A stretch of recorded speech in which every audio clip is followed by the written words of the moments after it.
At about 1 p.m. on Thursday, June 12, 1980, a Caltrans worker picking up trash along the Ventura freeway embankments came across the nearly nude body of a teenage girl.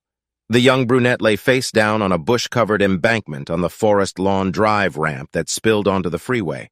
According to the Los Angeles Times, she had been shot in the head with a small-caliber weapon. Not far away, another girl around the same age lay dead. She was blonde and she had been shot as well, in the head and chest, but her pink jumpsuit had not been removed. Nevertheless, it was slit up the leg as if whoever had killed her had been interested in some post-mortem activity. Louise Farr wrote in the Sunset Murders, the definitive account of these crimes, that there was fresh blood on this girl's face.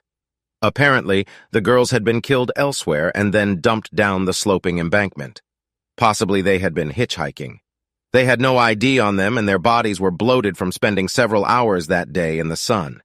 Even for Los Angeles, it had been an unusually hot summer. The police realized that unless someone reported them missing, it would not be easy to make an identification. The investigators did note that this discovery was near the spot where murder victim Laura Collins had been dumped in 1977, a killing that had not yet been solved.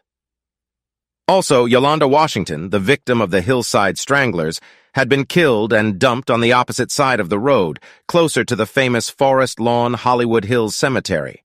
Her killers, Kenneth Bianchi and Angelo Buono, had been caught the year before and were in prison awaiting trial, but such murders often inspire copycats.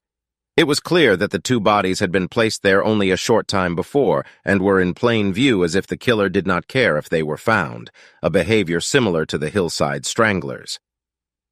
The next day, as the Dow hit 876 on the New York Stock Exchange on Friday the 13th, Angelo Morano of Huntington Beach entered the city morgue to look at the bodies. He was distraught to discover that his worst fears had happened. The dead girls were his missing daughter, Gina, and stepdaughter, Cynthia Chandler. Gina was 15, Cynthia 16.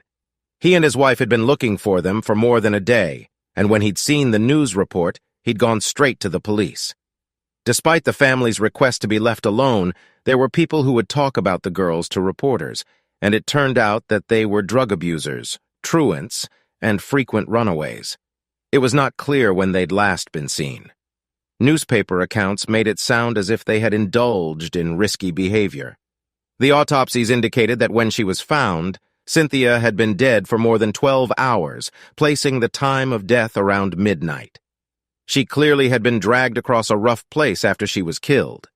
Gina had been shot twice in the head, and there was no obvious sign on either girl of sexual assault, although semen was located inside the vagina of one of them.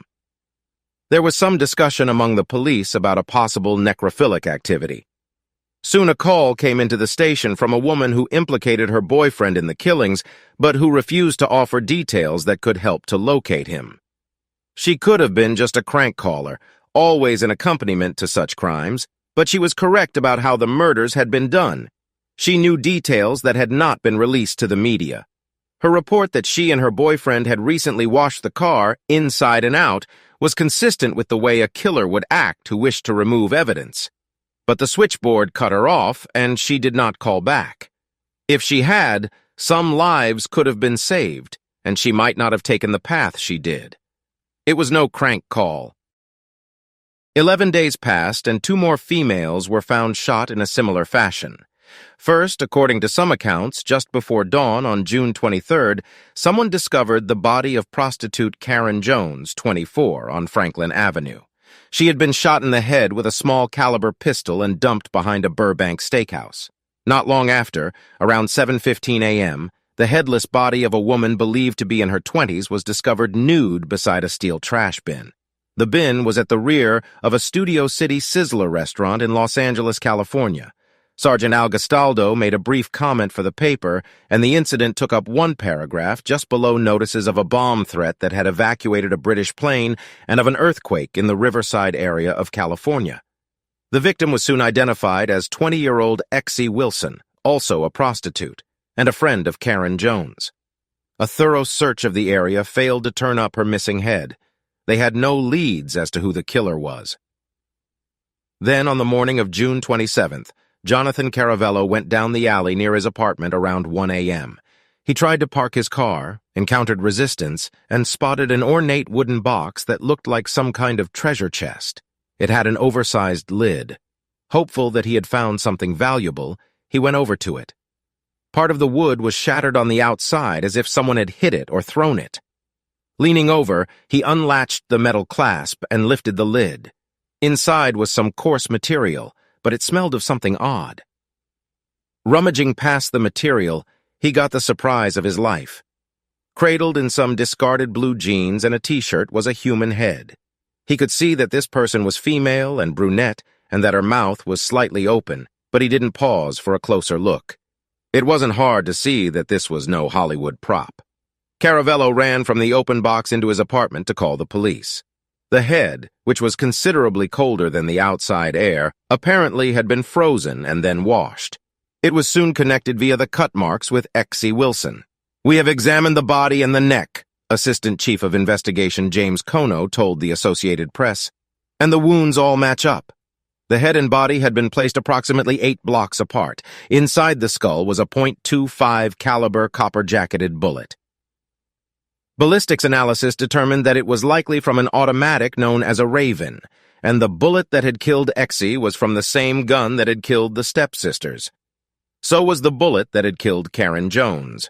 They had a serial killer, one who apparently did 2 murders at a time. The police held a news conference in the Parker Center Los Angeles Police Department, where Lieutenant Ron Lewis was quoted in the Los Angeles Times as saying that Wilson and Jones had come to the city only 2 weeks earlier with their pimp, and both were from Little Rock, Arkansas. Jones had been found about 3 miles from where Wilson was dumped and 2 miles from where the stepsisters were found. The pimp, who went by the name Albright, was questioned, but was not considered a suspect. In fact, they had no suspects in these 4 murders and would not even make a public statement that they were linked. Jones said that he did not wish to compromise the investigation with speculations. He did say that it was likely that Wilson's head had been placed in the alley only a few hours before it had been found, which the press took to mean that her killer had kept the head with him for a few days. Jones insisted that the purpose of the conference was not to discuss evidence but to solicit help from the public. In particular, he wanted to urge some anonymous callers who had contacted the police early in the investigation to call again. He asked reporters to print that their names and information would be kept confidential. The murder rate in the City of Angels that year reached an all-time high, as had the number of serial killers at large over the past several years, and people were calling the city the world's murder capital. The intense heat wave only exacerbated the violence. The Hillside Stranglers, killing cousins, had been arrested for a string of murders from 1977 to 78. Team killers Lawrence Bittaker and Ray Norris had tortured and murdered at least 5 young women in 1979. An unknown killer was targeting hapless men on Skid Row, and since 1972, someone had killed and dumped over 40 young men along the freeways south of the city. The primary suspect was William Bonin. There were several other killers who remained unidentified and at large, and now the police apparently had someone new to consider. The area homicide resources were stretched to the limit. It wasn't long before snake hunters roaming around a ravine in the San Fernando Valley on June 30th, north of the Golden State Freeway, found the mummified remains of a 5th victim. She was hidden under an old mattress and was quickly linked to the series, which had acquired a name in the news, the Sunset Strip Murders. Only her reddish-blonde hair was visible to those who found her. The medical examiner believed her to be between the ages of 17 and 25, adding that she was about 5'7". Her stomach appeared to have been slit open, and she'd been shot 3 times with a small-caliber pistol. She had been dead for at least 3 weeks, placing her first in line in the series of 5. There was now fear that there could be more victims in wilderness areas that had not yet been found. In another press conference, homicide detectives displayed the box in which Exie Wilson's head had been found, offering reporters a chance to photograph it in the hope that someone might recognize its distinctive style. It was described in one article as a stained pine box, crudely made, 10 inches wide, 12 inches high, and 8 inches deep, with a brass clasp in front, brass ring decorations, and a metal border.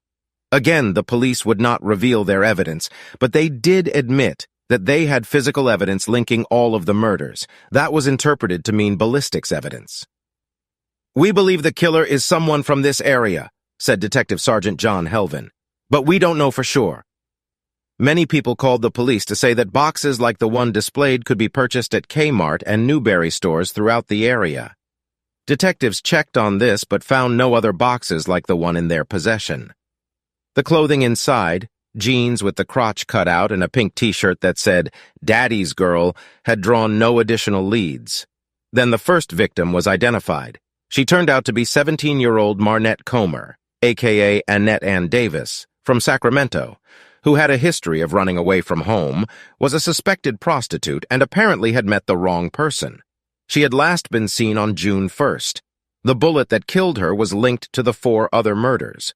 In the meantime, the box that had held Wilson's head was traced to a Texas manufacturer, Chicago Arts, which imported and distributed the Mexican-made boxes to Newberry stores in the LA area.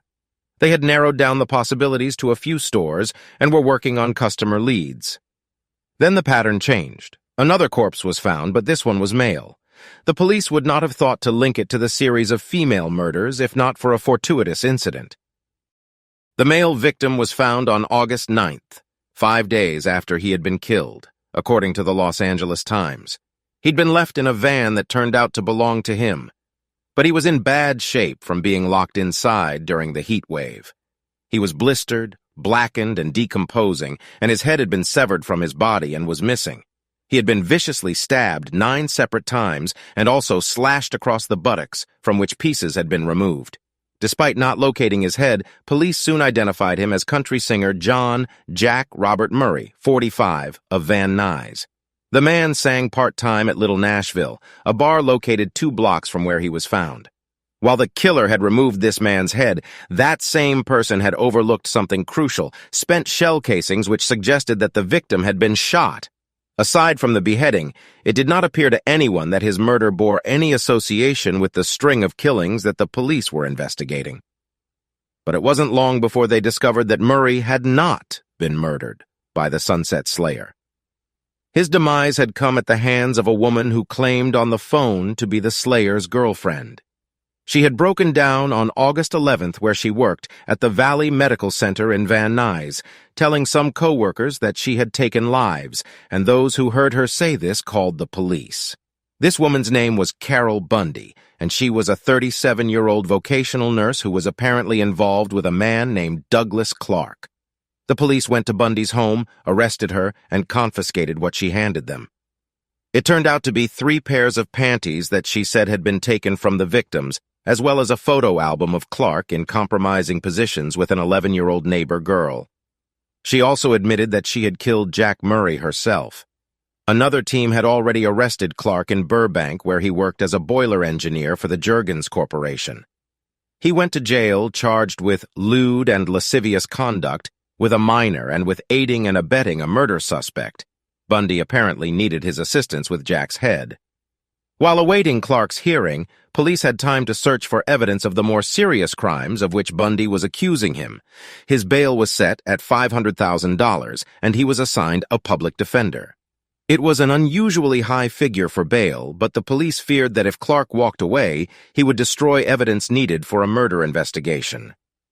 At Clark's workplace, a co-worker stumbled across the place in the boiler room where Clark had stashed the .225 caliber Raven automatics. The worker turned them in, and the police lab linked one of them via ballistics tests to the 5 known victims.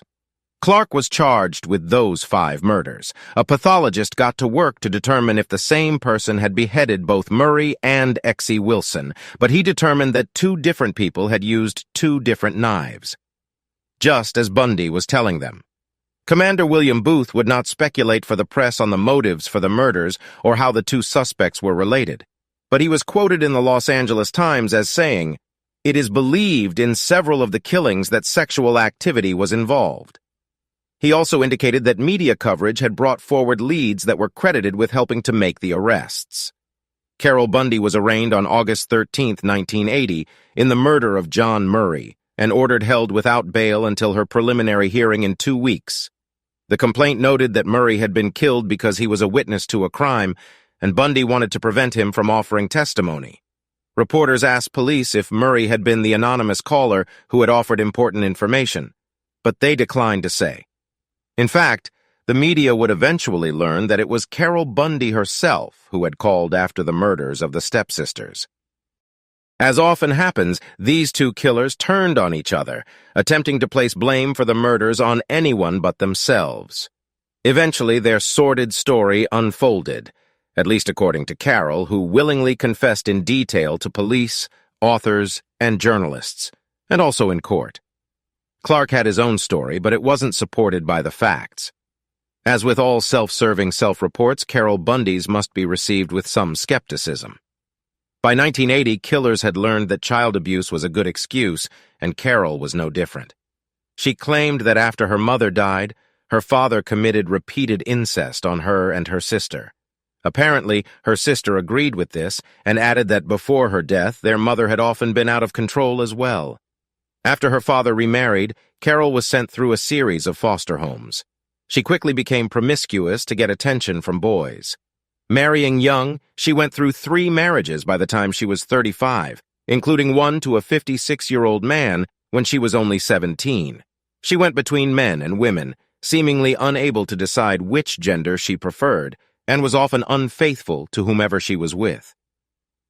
At age 36 in 1979, Carol moved into a Los Angeles area apartment complex. Divorced from an abusive husband, she did have records that indicated she'd been in a domestic abuse safe house. She had 2 young sons, 5 and 9, in tow. She had health problems, wore thick glasses, and struggled with her weight. So whenever a man paid attention, she was eager to please. John Jack Murray, her landlord, often helped her out with money and even helped her to get disability payments and found her a job as a nurse. Apparently, her openness and appreciation eventually led to them becoming lovers, although Murray was married and had children. Carol proved to be sexually voracious and was so certain about his love for her that she tried to bribe and then threaten Murray's wife to leave him. This move backfired, however, when Jack left Carol. She was just a bit too much for him. But that failed to terminate her obsession. She became like a stalker, certain that Jack loved her no matter what he said, and promising to wait for him to eventually admit his love to her. Carol always knew how to find him because he worked part-time as a singer at Little Nashville, a country music bar on Sherman Way in North Hollywood. He liked to drink there as well. She hung out at the club, waiting for Jack to pay attention, but he continued to ignore her. However, her persistence paid off in another way. Just after Christmas in 1979, Carol did manage to attract the eye of another man at the bar, Douglas Clark, 31. He was blond and handsome and seemed to take a liking to her. What she did not realize was that in her he spotted a free ride. He knew that lonely, obese women in bars often responded to sexual attention with money, housing, and other benefits. Clark had learned this during his nomadic lifestyle as a mechanic, and Carol was his new target. While he had grown up in a privileged home and had been given a good education, he remained unmotivated and dependent on others. Yet he had a polished, charming manner with a slightly European tint to his speech. He liked to utilize French phrases and to quote from literature. Former girlfriends from prep school, it turned out later at his trial, were still very much in love with him. Another trait he developed and honed was an exhibitionistic response to sex. He liked to record women with whom he was having sex, or take their photos, and then pass these around among his friends, whether they wanted to see them or not. He married once, but that did not last. Soon after meeting, Clark and Bundy became lovers, and he eventually moved in. To Carol, he was an amazing adventure, unlike any man she had ever known. Yet this new relationship did not dim her ardor for Jack, and eventually she became so oppressive to Murray and his wife that they forced her to move. Jack wanted her away from him, but she claimed that he still came to her every week for regular sex. In fact, they still shared a bank account into which she put money and from which he took money. But in many ways, Doug was more interesting. His lovemaking was sensitive, but eventually he blended in his fantasies of torture, captivity, necrophilia, and murder, and Carol soon became fascinated with these ideas. She said that Doug had once announced that a woman who loved him should be willing to kill for him. He persuaded Carol to purchase 2.25 caliber Raven automatics from a pawn shop and register them in her name. He wanted Carol to bring other women into their relationship for a threesome, and he also got her to entice young girls into the apartment, specifically an 11-year-old neighbor. The girl was photographed nude and persuaded to get into the shower with the adults.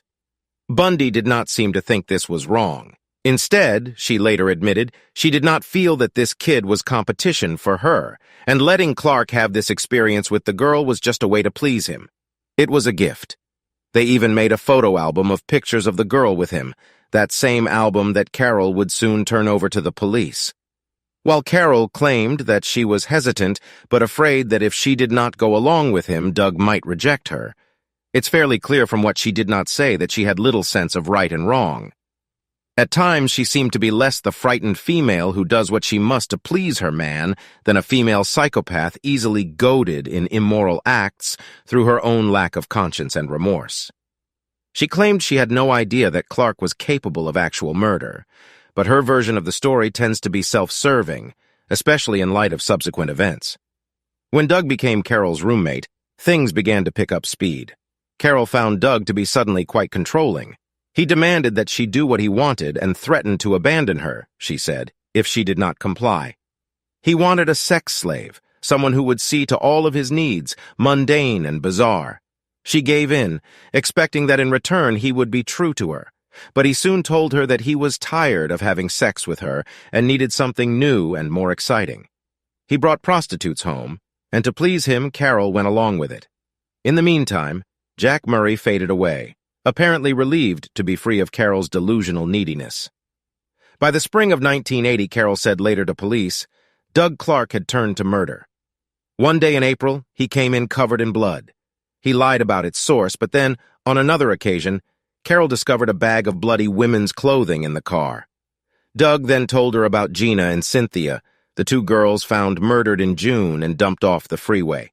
Apparently, Doug confessed in detail what he had done with the two girls. He said he had picked them up on the Sunset Strip where they sat at a bus stop. Then he made Cynthia perform fellatio on him and ordered Gina to look away. When she refused, he shot her in the head. Then he shot Cynthia. When it appeared that they were not dead, he shot them both again and took the bleeding corpses to a rented garage. There he played with them, posing them for his entertainment, and then he raped the bodies.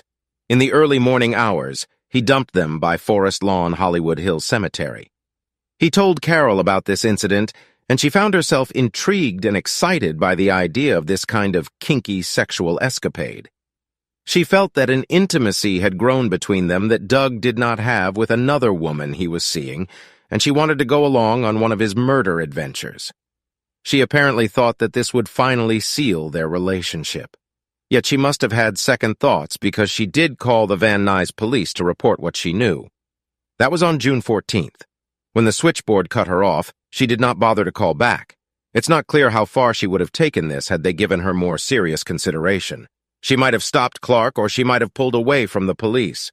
She was unpredictable. That evening, she said, Doug urged her to watch the news. She turned it on and saw that another murder was being reported, but this one was a man. His name was Vic Weiss, and he had been found in the trunk of a Rolls-Royce at the Sheraton Universal Hotel. Doug took credit for this murder. The following morning, he took Carol out to a ravine and pointed out an area where he had dumped a prostitute after shooting her. This was the mummified victim, the fifth one to be found. But he had kept her panties, he bragged, as a souvenir. He described the entire incident for Carol in explicit detail, getting her as excited as he was about sexual murder. She had once been a partner in his violent fantasy life, and she had seen that as a sign of real intimacy. She wanted to get in on this. On June 20th, Bundy accompanied Clark on his Hollywood area cruising, and in a parking lot, Clark made Bundy lure a young prostitute who used the name Kathy to the car. Bundy climbed into the back seat, ostensibly to watch Kathy perform oral sex on Clark. She had one of the guns she had purchased in her purse, and Doug had the other one with him in the front. Carol was supposed to signal whether or not she wanted to go ahead and shoot the girl herself. But Doug apparently got angry at something the prostitute was doing, or not doing, so he reached for the gun, according to Carol, and shot her in the head. Carol grew excited at what she had witnessed. It did not disturb her at all to see a young girl die in front of her. She may have even photographed it. She then covered the body so they could drive without attracting attention to a place where they could get rid of the body. They ended up near the Magic Mountain amusement park and left the dead girl in that general area next to some bushes. Clark soon returned on his own to the Sunset Strip. There he encountered Exie Wilson. He drove her to the Sizzler restaurant on Ventura Boulevard at Studio City. She began to perform oral sex when he raised the pistol and shot her in the head. In an involuntary reaction, she bit Clark's genitals, which angered him. He got a bag from the trunk in which he had sharp knives, liquid cleaners, trash bags, and paper towels. He cut off Exie's head and placed it inside a trash bag. He left the body in the parking lot. Then he saw a lone blonde who had been with Exie. Her name was Karen Jones. She agreed to get into the car with him, unaware that her friend's head was in the back seat. Doug shot her and pushed her out of the car near the Burbank studios.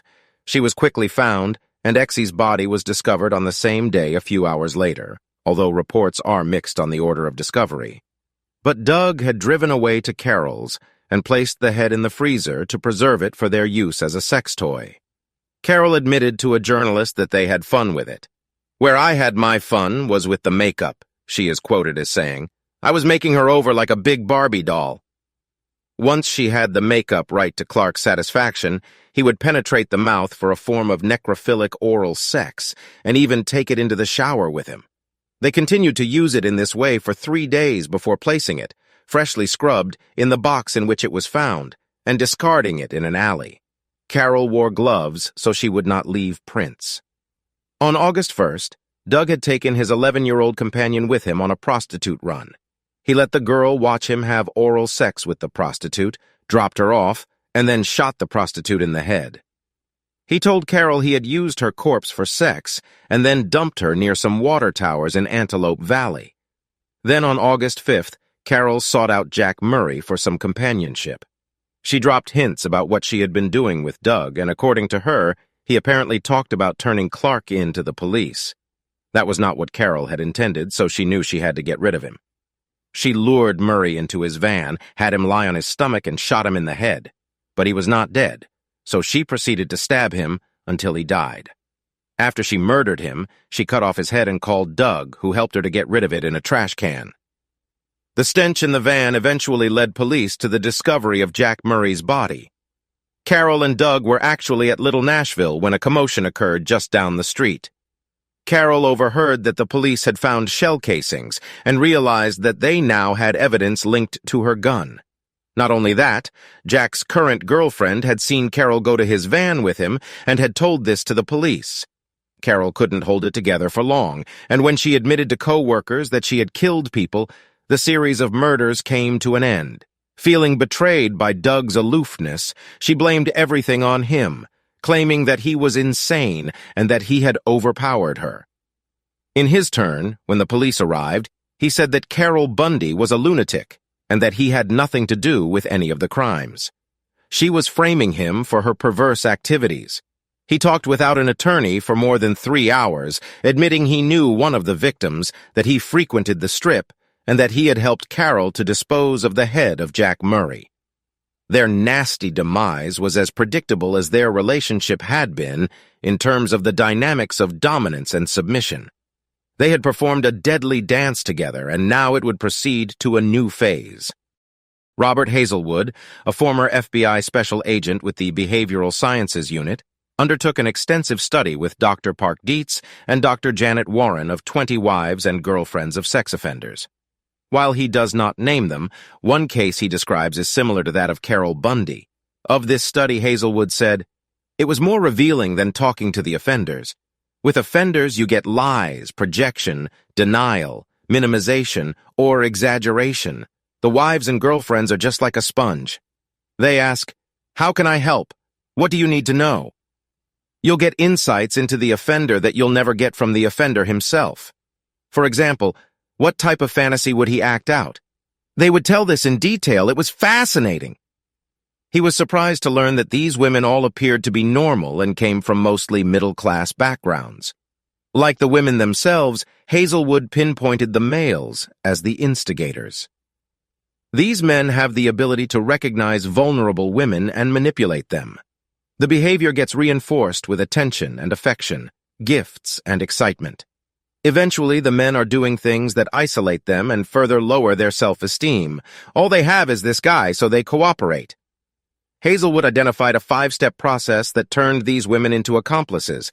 Identification, identifying a vulnerable, easily controlled person. Seduction, getting the woman to fall in love. Reshaping the woman's sexual norms. Introducing her to sexual images and acts that may offend or frighten her, but which she must do to please the man and keep him involved. Social isolation, cutting her off from family and friends. Punishment, physical, verbal, and sexual, which further erodes the woman's self-esteem and ability to act on her own.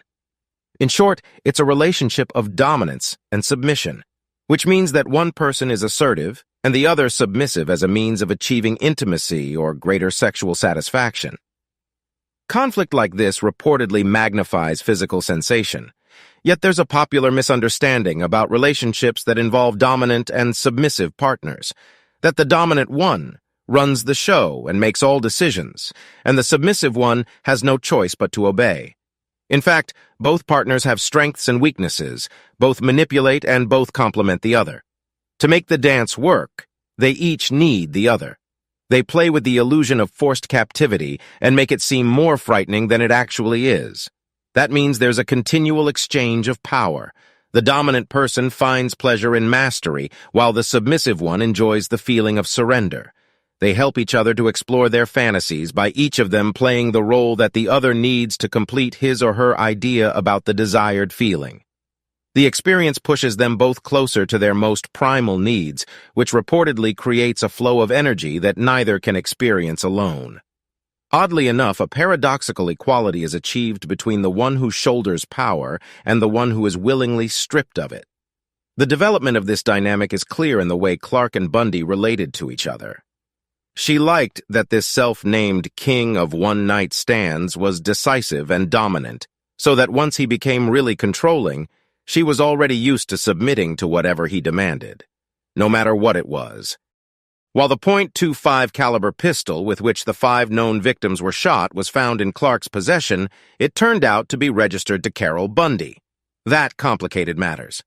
The police needed Carol's testimony against Clark, but he might be able to throw reasonable doubt into the process by pointing to Carol as the instigator, even the sole killer. She could have murdered the women out of jealousy and then framed Clark. She had, after all, killed Murray and had even beheaded him herself. She was capable of murder. In fact, she apparently had bought 2 guns, which she said had been for Clark. Yet Clark's fingerprints were on the murder weapon and on nude photographs of a child, so he was certainly implicated in something. In fact, the police had an entire photo album that showed him to be a pedo and to have engaged in illegal behavior. He claimed that the child was responsible for seducing him. In many ways, it looked as if it was going to come down to which of these two the jury would believe. Carol had come forward, and that was in her favor, although it's also true that when psychopaths feel the heat, they often turn on their cohorts as a way to get the best deal for themselves. Coming forward first is no measure of honesty. Clark had already manufactured his own story for everything. He was saying that Carol, whose last name was Bundy, imagined herself to be the wife of Ted Bundy, the infamous nomadic serial killer who had been arrested in Florida in 1979 and had committed countless murders across the country. She had engaged Jack Murray in this delusion, and they had killed the victims together before Carol had finally turned her wrath on Jack. But the police soon collected more physical evidence that pointed to Clark. They went to Clark's rented garage and found a bloody boot print that matched one of his boots, not Jack Murray's, which they had confiscated. They also found blood in a car that he had sold that was matched to some of the victims, and they located the kill bag that Carol had described, and the gloves she had worn to handle the box with Wilson's head. They also had a clipping about Exie Wilson's murder in Doug's bedroom at Carol's apartment, along with some disturbing pornography. Inside Doug's wallet, They found a list of names, Cindy and Mindy, and some phone numbers. Mindy, they had learned, had been an acquaintance of Cynthia Chandler. She had reported to police that after Cynthia's murder, someone had called her. First, he'd imitated a police officer, and then he had called back and said he'd killed Cynthia and would do the same to her. The detectives had a tape of Doug's voice from his confession. They went to find Mindy. She identified it as the voice of the man who had called her. In the meantime, another team had found alibis for Jack Murray for 3 of the murders, so Clark's attempt to throw it all onto a dead man was proving futile. Then, on August 26th, the remains of the woman that Doug Clark had allegedly dumped near the water tower at the amusement park were found. The bullet in her skull was linked to the same raven that had killed 5 others. Then another set of remains was found of a blonde woman near Malibu, which was never identified. Carol claimed that Doug had told her about killing and dumping this prostitute. She had been shot, but the bullet was too fragmented to be definitely linked to the others. Yet despite Carol's description, searchers did not locate Kathy, the prostitute that Carol said she had seen Doug shoot right in front of her. This woman would eventually be located, but not until March 1981, at which time Carol was charged with 2 murders. Carol did tell detectives that she had heard through the prison grapevine about a prostitute who was nearly killed by a John, and this sounded like the attack that Doug had once recovered from and admitted to her. Her name was Charlene Anderman, and she picked Clark out of a photo spread as the man who had nearly killed her with a knife. On top of everything else, Doug was charged with attempted murder. Both Bundy and Clark were subjected to several batteries of psychological examinations. Carol was described by one professional as condescending and controlling, ready to blame others. She was not brain damaged and showed no overt psychopathology. Doug, too, was not organically damaged or considered in any way psychotic enough to be judged insane. He had numerous personality and psychosexual disorders, to be sure, but nothing that would provide an excuse for what he had allegedly done. So his trial procedure moved forward, and he sat in the same jail as Angelo Buono, Roy Norris, William Bonin, arrested for the freeway killings, and an assortment of other serial killers. Through them, he saw exactly what kind of person he was. Not that it mattered. He thought he was better than everyone else, an attitude that would not help him at his trial. Clark wrote a press statement based on Carol's arrest report, but switched names and incidents around to make her and Jack Murray look like the guilty parties. He insisted that all of the evidence pointed to her. Yet at his preliminary hearing on November 14, 1980, Mindy Cohen testified that Clark had told her over the phone in July that he had killed 2 of the victims, the stepsisters, and had then had sex with their corpses. It was not an admission, she said, so much as a threat. She testified that he had told her he wanted to do the same thing to her. He also told her that he had shot the girls in both the head and the heart. He did not identify himself, she said, but she later recognized his voice from a tape that police played for her. The taped voice was indeed Douglas Clark's, and he had said during his 3+ hours of confession that Carol Bundy was his roommate and that she had killed her boyfriend, Jack Murray, because he knew too much about the other murders. He admitted that he had helped her to dispose of Murray's decapitated head. Mindy's testimony was supported by phone records that indicated that someone had called her twice from Clark's apartment, and police had found her phone number in his wallet.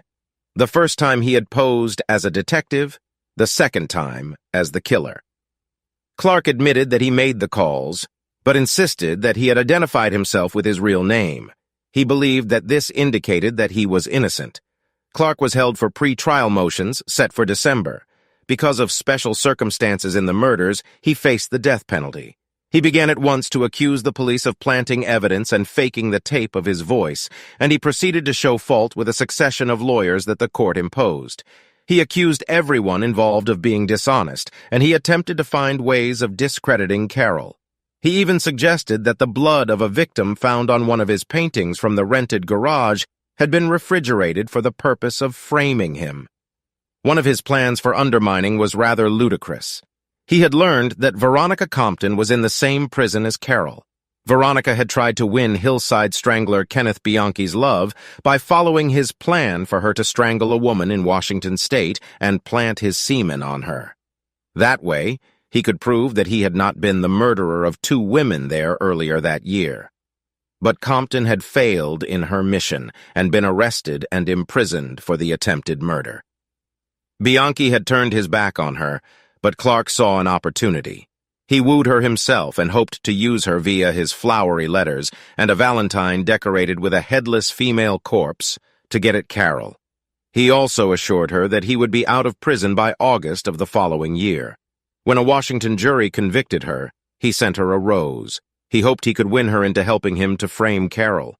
The trial began in October 1982 before a jury of 8 women and 4 men.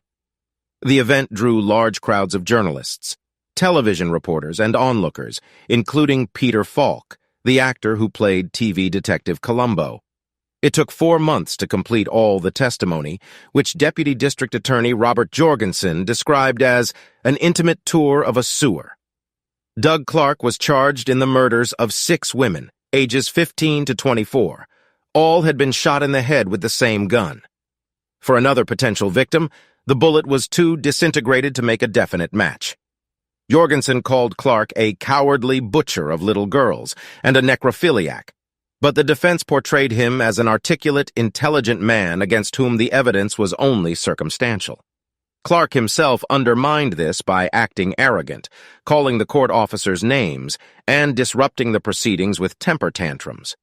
Expert witnesses testified that 3 of the victims had been sexually assaulted, but could not tell whether this had happened pre- or post-mortem. The prosecution had letters from Clark in which he described his interest in necrophilia to back up their assertions about that aspect of his behavior. While they hoped with this association to show his depraved nature, they also had good physical evidence of the murders themselves.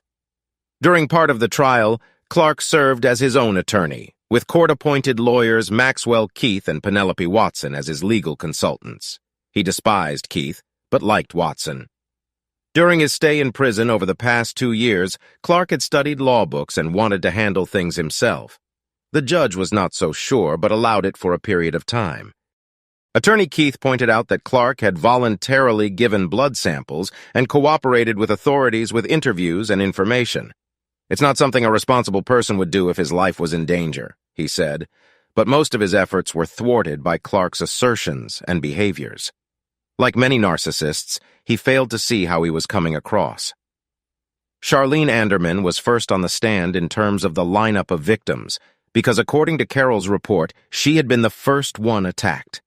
However, her testimony was not very strong due to mistaken identifications and conflicts in her story.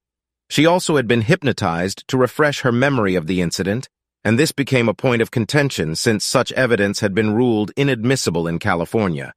Then the victim stories were recounted, with the aid of witnesses and relatives. The evidence to implicate Clark was presented. Clark tripped himself up after a waitress, Danielle Patton, broke down in tears as she described how her fear of him had forced her to move. In what could be construed as a veiled threat, he told her he knew her new home address. He obviously could not resist showing off his sense of power over her, but it did not help his case. Calling Judge Ricardo Torres a gutless worm, among many other vulgar names, got Clark's attorney privileges suspended. Keith and Watson were told to take over. The chief witness against Clark, but ironically called by the defense at his behest, was Carol Bundy, who had been promised use immunity in those murders, but not her own. What she said could not be used at her trial. She had dressed like a prim and proper housewife, and she spoke articulately about being under Clark's spell. She talked about how Doug had brought home the head of one victim, and said that he had bragged about committing murders since he was 17, to the tune of about 47. She admitted to having played with the head and applied cosmetics to make it more appealing as a sex toy. Although she claimed to be a compulsive truth-teller, she undermined herself with a letter she had written explicitly stating that she could not be trusted to tell the truth. Other letters also showed her to be aware of just how to leave an impression on the jury. She, in fact, began to sound like the mastermind herself rather than someone under the master's spell. In January, Veronica Compton was brought in as a witness, even as the trial of the Hillside Stranglers, Bianchi and Buono, was happening across the hall. Clark had hoped to get her to say that Carol had confessed to everything. That was the point of his concerted wooing efforts, but she pleaded the fifth and would not talk. That disappointed the media. In the end, Clark had no real case, and he had failed to destroy the prosecution as he had promised. As inept as he claimed they were, they managed to lay out a compelling argument that he was a vile sexual predator and serial killer. On January 28th, according to the newspapers, after the jury deliberated for 5 days, Clark was found guilty of 6 counts of murder and 1 count of attempted murder in his attack on Anderman. When the verdict was announced, Clark looked at his mother and mouthed, "Hi, Mom." He kept insisting he was innocent, but nevertheless, when he took the stand to once again display his arrogant attitude, he urged the court to sentence him to die in the gas chamber. They were willing to oblige. On March 16, 1988, Douglas Clark received 6 death sentences, and he currently serves his time at San Quentin, trying to get an attorney to listen to his case and get him a new trial. He also married a woman named Kelly Keniston, who helped him in his crusade to prove his innocence. During Carol's initial confession to the police, she took the opportunity to make a sexual invitation to the detective who was questioning her. This disturbing behavior did not help her to gain any sympathy. She seemed altogether pathetic, needy, and unaware of the reality of her situation. Yet she had been needed in the case against Doug, so the detectives had tried to overlook her ploys. She even sent the judge from Clark's trial a suggestive Christmas card.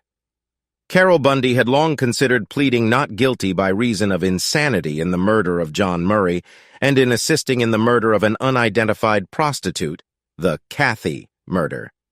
Then she backed away from that approach, and moments before her trial was to begin on May 2, 1983, she admitted that she had killed Murray because he suspected Clark of the Sunset slayings, and she was afraid he would turn Clark in. She had lured him to his van at midnight one night with the promise of sex and had killed him there by shooting him in the head. With a boning knife, she had removed his head to prevent anyone from finding the bullet and linking it to the other murders. During her original confession, Bundy had told police officers, "It was really fun to do." She had likened it to an amusement park ride and said she would probably do it again. Now she was backing away from that sentiment, aware of how it made her look. She accepted a plea deal that spared her from the death penalty. On May 31st, she received consecutive prison terms of 25 years to life on the count of participating in the murder of one of Clark's victims and 27 years to life on the murder of Murray and the illegal use of a gun. She was sent to the California Institution for Women at Frontera. Doug Clark continued to insist on his innocence. He wrote a court petition for a new trial, but it was dismissed. He continues to seek a lawyer who will defend him more ably than he claims his string of fired lawyers have done. In June 1992, the California Supreme Court affirmed his death penalty. When prison reform activist Jennifer Furio put together a collection of her correspondences with serial killers, published in 1998, Doug Clark was among her correspondents, and she printed a selection of his letters to her from a 2-year period. In her preface, she indicates that Clark claims to be innocent. Indeed, his first letter reiterates how he was framed by Carol Bundy and her boyfriend, Jack Murray. He insists that a DNA analysis of the biological evidence will exonerate him. He denies having been Carol Bundy's lover. At best, they were casual acquaintances. He calls Carol a sadistic lesbian serial killer. He also notes that Furio's project may just be a way for her to get vicarious thrills. In these letters, his sentences are erratic, and he never fails to add some sexual content to try to draw Furio into giving him a thrill. There's no doubt that he likes lesbians, and he hints that she might want to try that. He also never fails to mention that it's impossible to prove that he is guilty of the murders, and that he expects a retrial to happen very soon. After her book was published, Furio wrote in her next book on team killers about how she went on a talk show, and Clark called in. "Douglas is incredibly tricky," she wrote. She went on to say that he had portrayed himself in his letters as an honestly lustful man, not an unstable, repressed person like Carol Bundy. Because she kept secrets about her deviant sex life, she's logically the killer, not him. Being out of touch with her needs led to the kind of anger it takes to murder people so brutally. Yet when he called into the talk show, he claimed that he'd given Furio details to excite her lonely existence. She was just like Carol. But Furio had the last word, as she reframed his ideas as manipulations and his ruse as one of his many masks. She then tried to enlist Carol Bundy in her attempt to understand team killers, but Carol did not cooperate. Furio dismissed her as emotionally dissipated. In the end, she decided that Clark was guilty and had manipulated Carol through her instability and desperation to be loved. Exactly what Carol may well have manipulated many people to believe. Larry King devoted a show to the murders in 1992, in which he interviewed witness Mindy Cohen, author Louise Farr, and author Mark McNamara, who argued in an article for Vanity Fair that Clark may be innocent of the charges. He claimed that there were only 3 pieces of actual evidence against Clark: the fact that the gun was found in his workplace, Bundy's testimony, and the testimony of a woman who claimed that Clark had once attacked her. He believed each piece, when closely examined, fell apart. It was his contention that the trial did not establish Clark as a killer. Farr accused him of being a mere mouthpiece and alter ego for Clark. Nothing was resolved on this show. Freed serial killer Nico Clough wrote to both Clark and Bundy and received a postcard from Carol in 1995 to the effect that she was going blind. She also could not afford stamps to France, where he lived, so she declined to engage in an ongoing correspondence with him. She thanked him and wished him a Happy New Year. He posted the letter online with several photos of the crime scenes from the Sunset Slayers. Michael and C.L. Kelleher indicate that there is some belief that Bundy and Clark were responsible for many more murders than those with which they were charged, possibly as many as 50, probably based on Bundy's testimony about 47. They maintain, probably correctly, that the true relationship between these two may never be known. Those who have spent time with them claim they are both manipulative. Louise Farr, a magazine writer, is the only person to have gone through the 52 volumes of courtroom transcripts and to have tracked down many people involved, including Clark and Bundy.